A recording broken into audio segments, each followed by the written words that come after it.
சைவ மீன் வறுவல் எப்படி பண்ணலான்னு பார்க்கலாம். இது ரொம்ப ஈஸியாக பண்ணிடலாம். அதுக்கு இன்றைக்கி வந்து நம்ம 2 வாழைக்காய் வந்து இந்த மாதிரி கட் பண்ணி எடுத்துருக்கோம்.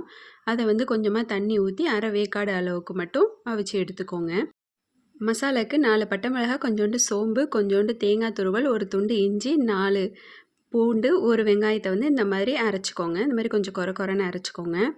1/2 ஸ்பூன் மஞ்சத்தூள், 1/2 ஸ்பூன் மல்லித்தூள், அப்புறம் தேவையான அளவுக்கு உப்பு சேர்த்துட்டு, அதுக்கப்புறம் நம்ம அரைச்ச பேஸ்ட்டையும் இப்போ நம்ம சேர்த்துடலாம். சேர்த்துட்டு எல்லாத்தையும் நல்லா ஒன்று சேர கிளறி விட்டுக்கோங்க.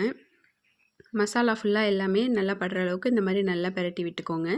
அதுக்கப்புறம் ஒரு தோசைக்கல் வச்சு அதில் 2-3 ஸ்பூன் போல் எண்ணெய் ஊற்றிக்கோங்க. ஊற்றிட்டு இப்போ ஒன்று ஒன்றா இது மாதிரி வைக்கலாம். எல்லாத்தையுமே வச்சுட்டு நல்லா வெந்ததுக்கப்புறம் ஒரு 2 நிமிஷம் கழித்து பிரட்டி விட்டு இதே மாதிரி ஒரு 2 டைம் இது மாதிரி பிரட்டி விடணும். கொஞ்சமாக வாசனைக்காக கருவேப்பிலை தூவிக்கோங்க.